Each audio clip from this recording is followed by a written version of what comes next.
história de hoje trata de uma descoberta perturbadora feita no Brasil na década de 80.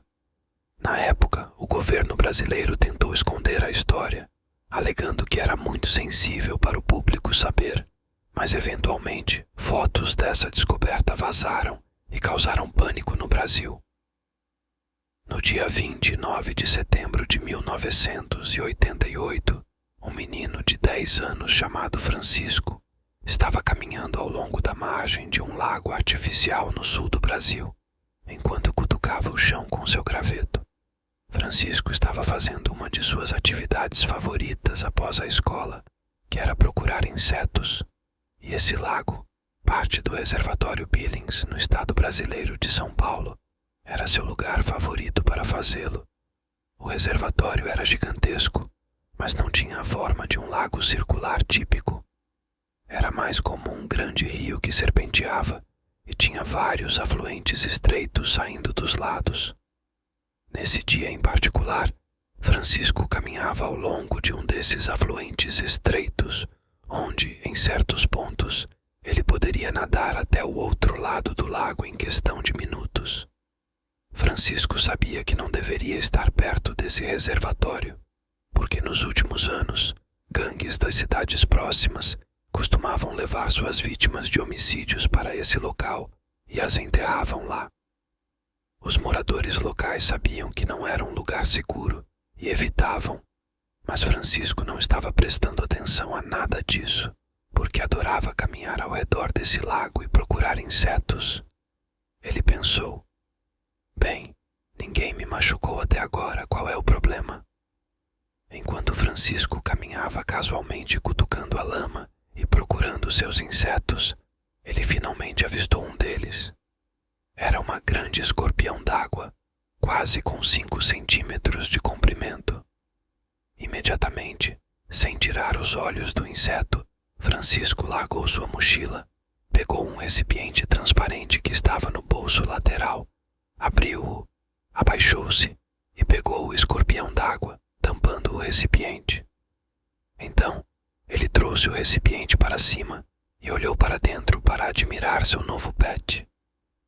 Enquanto olhava para o recipiente, Francisco notou algo estranho do outro lado do lago, que ele basicamente viu através do recipiente de plástico. Ele abaixou o recipiente para ter uma melhor visão dessa coisa estranha do outro lado da água. O que ele viu foi um grande grupo de abutres, todos de pé em círculo bem na beira d'água. Quando os moradores se aproximavam dos policiais e perguntavam o que estava acontecendo, os policiais diziam que não podiam falar sobre isso e pediam que se afastassem. As pessoas ficaram ao redor por um tempo, sendo tratadas dessa maneira pelos policiais.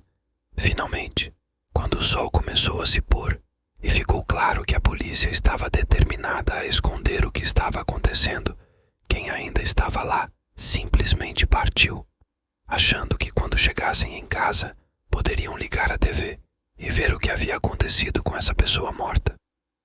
No entanto, quando chegaram em casa e ligaram a TV, não havia nenhuma notícia sobre o corpo. Isso não fazia sentido, pois essa história deveria ter dominado as notícias locais. Mas, de alguma forma, não estava sendo comentada em nenhum lugar. E ainda mais estranho, na manhã seguinte, quando os moradores voltaram ao reservatório para ver o que a polícia estava fazendo, descobriram que a polícia tinha ido embora. O corpo tinha desaparecido e não havia absolutamente nenhum vestígio de que alguém ou algo já estivesse lá. Era como se tudo tivesse sido completamente apagado. Os moradores continuaram a verificar as notícias na TV, no rádio e nos jornais em busca de alguma informação sobre o corpo. Mas, novamente, não havia absolutamente nada. Isso não fazia sentido e as pessoas ficaram perplexas. Finalmente, em 94, alguém, cuja identidade não sabemos, do governo brasileiro decidiu que não podiam mais manter o segredo. Eles reuniram algumas fotos e um relatório de autópsia que não deveriam ter e contrabandearam essas informações para a mídia. Quando a mídia publicou essas informações, ficou imediatamente claro que o homem morto encontrado no reservatório não era um pescador bêbado que morreu de bebedeira, vítima de violência de gangues. Em vez disso, parecia que a morte desse homem poderia ser potencialmente paranormal. Você deve estar se perguntando como essa história se relaciona com os avistamentos de OVNIs que ocorreram no Brasil. Bem, o Brasil é conhecido por ter uma quantidade incrível de avistamentos de objetos voadores não identificados, e a maioria desses relatos não são típicos relatos de testemunhas que afirmam ter visto alienígenas ou terem sido abduzidos por alienígenas sem testemunhas, provas ou qualquer outra coisa além de sua própria história. No Brasil, a maioria dos relatórios de OVNIs são feitos pelas próprias forças militares e pelo governo, porque esses avistamentos ocorrem com muita frequência no país. Na verdade, o governo brasileiro estava diretamente envolvido em um dos avistamentos de OVNIs mais famosos de todos os tempos, chamado A Noite dos OVNIs, que aconteceu em 4 estados brasileiros simultaneamente em 19 de maio de 86. Nesse dia, por volta das 8h15, um controlador de tráfego aéreo em um aeroporto internacional em São Paulo notou 3 luzes vermelhas pairando sobre o aeroporto. Ele chamou a atenção para o fato e perguntou o que eram essas coisas, mas ninguém sabia. Simultaneamente, em todo o Brasil, dezenas e dezenas de outras pessoas, incluindo pessoal militar e autoridades do governo, começaram a relatar que também estavam vendo luzes estranhas no céu. O governo, em resposta a isso, enviou seus caças para tentar interceptar um desses conjuntos de luzes não identificadas, apenas para descobrir que, sempre que se aproximavam, as luzes simplesmente se afastavam instantaneamente. Em um desses encontros, um OVNI foi observado desaparecendo subitamente e depois reaparecendo a cerca de 20 metros de distância em apenas 5 segundos, o que significa que o OVNI teve que viajar a pelo menos 5 vezes a velocidade do som para cobrir essa distância em tão pouco tempo.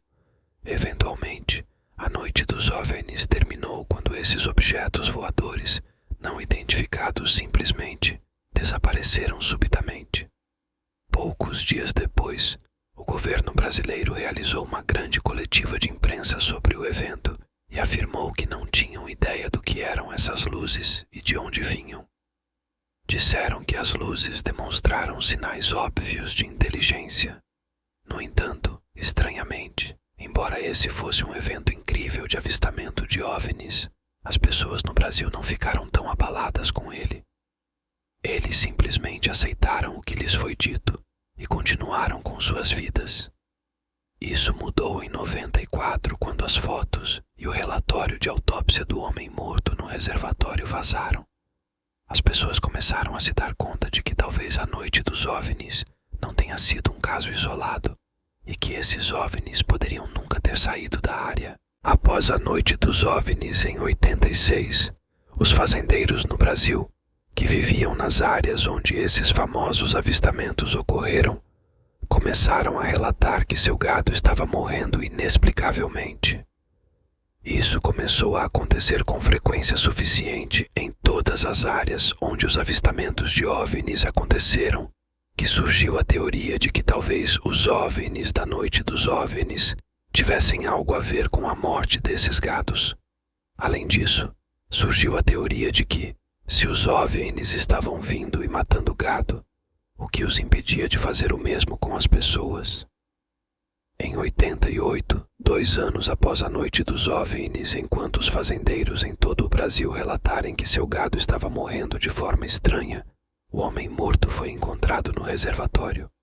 Assim que o governo viu as condições físicas em que esse homem estava, as estranhas perfurações em seu corpo, a ausência de órgãos internos, o rosto removido, além de estar localizado em uma área onde ocorreram avistamentos de OVNIs, eles decidiram que precisavam ocultar a história para evitar que a população fizesse a conexão.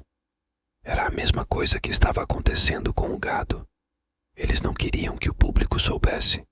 Então, a polícia foi tão secreta sobre o corpo e não deixou ninguém vê-lo ou saber qualquer coisa sobre ele, e nenhuma notícia sobre o corpo foi divulgada em qualquer lugar no Brasil. O governo conseguiu manter isso em segredo até 94, quando as fotos e o relatório de autópsia foram vazados. No entanto, apesar das evidências, essas coisas relacionadas a OVNIs ou alienígenas são rapidamente rotuladas como teorias da conspiração e permanecem nesse status. Pessoas não querem se envolver nessa categoria. Embora o Brasil continue sendo um ponto quente para avistamentos de OVNIs, e a Wikipédia até tem uma página dedicada apenas para rastrear os avistamentos de OVNIs no Brasil, a maioria das pessoas não se importa muito com essas coisas. No entanto, se você se importa, há uma quantidade incrível de informações online sobre o que está acontecendo no Brasil, e é um verdadeiro mistério a se aprofundar. Espero que tenham gostado dessa história que parece outro pesadelo sinistro. Se gostou, deixe um like e siga o canal. Nos vemos na próxima história.